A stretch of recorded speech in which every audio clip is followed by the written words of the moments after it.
देश के प्रधानमंत्री नरेंद्र मोदी 5 देशों की मैराथन दौरे के बाद वापस आए तो यह चर्चा तेज हो गई कि भारत को उनकी इस विदेश यात्रा से आखिर हासिल क्या हुआ।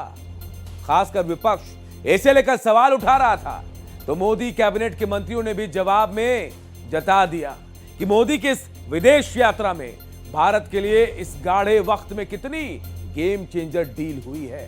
साथ ही आज शाम पीएम मोदी ने मंत्रिपरिषद के साथ समीक्षा बैठक भी की।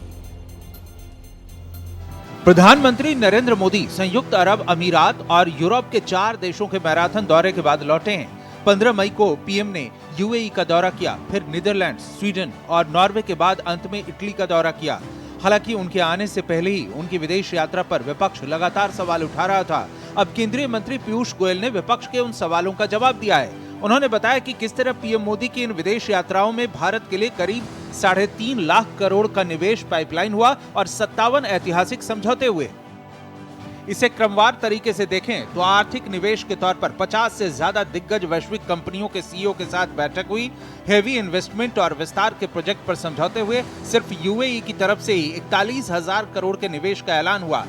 स्ट्रेटेजिक पार्टनरशिप के तौर पर इटली के साथ द्विपक्षीय संबंधों को स्पेशल स्ट्रेटेजिक पार्टनरशिप के स्तर पर अपग्रेड किया गया। समझौते के प्रमुख क्षेत्रों की बात करें तो semiconductor, artificial intelligence, space research, civil nuclear energy, green tech, defence industry और एनर्जी सिक्योरिटी जैसे क्षेत्रों में सहयोग बढ़ाने पर सहमति बनी। व्यापारिक मार्ग की बात करें, IMEC, India middle east Europe economic corridor को गति देने पर जोर दिया गया, जो भारत और यूरोप के बीच व्यापार में गेम चेंजर साबित होगा। 5 देशों में 5 दिन में जिस प्रकार से भारत छाया हुआ था, जिस प्रकार से गर्मजोशी के साथ माननीय प्रधानमंत्री जी का स्वागत हुआ, अंतर्राष्ट्रीय स्तर के सम्मान भारत को मिले माननीय प्रधानमंत्री जी को 5 दिन, लेकिन एक स्पष्ट संदेश, भारत विश्व पटल पर बड़ी मजबूती के साथ आज खड़ा है। विश्व भारत को सम्मान और विश्वास के साथ देखता है। लेकिन विपक्ष पीएम मोदी की विदेश यात्रा की आलोचना के मुद्दे पर अड़ा हुआ है। पिछले दिनों राहुल गांधी ने इसे लेकर पीएम के लिए अपशब्दों तक का इस्तेमाल किया। अब उनके गठबंधन के सहयोगी उसे जस्टिफाई करने पर तुले हैं। दरअसल विपक्ष का कहना है कि पीएम मोदी ने देश की जनता से ईंधन बचाने और विदेश यात्राएं टालने की अपील की थी, लेकिन इसके तुरंत बाद वे खुद विदेश यात्रा पर निकल गए, जिसे विपक्ष ढोंग बता रहा है, जिस पर बीजेपी ने पलटवार किया है।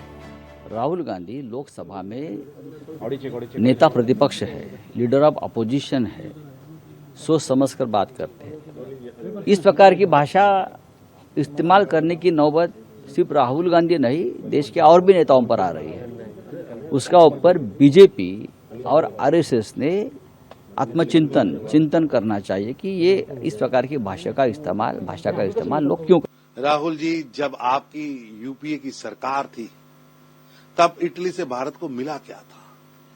अगस्ता वेस्टलैंड घोटाला, 3600 करोड़ की लूट, इतावली, बचौलिए और कांग्रेस की दलाली।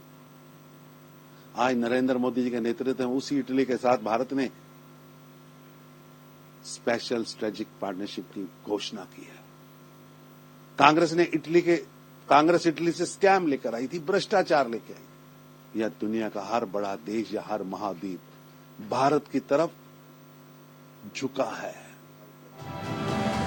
इन आलोचनाओं और वार पलटवार से अलग प्रधानमंत्री मोदी कई सारी उपलब्धियों से भरे पिछले 6 दिनों की मैराथन विदेश यात्रा से लौटते ही अपने संकल्प और प्रतिबद्धताओं को पूरा करने में जुट गए और शाम में मंत्रिपरिषद के साथ अहम समीक्षा बैठक की, जिसमें सभी कैबिनेट और राज्य मंत्रियों ने अपने मंत्रालय के कामकाज का ब्यौरा रखा।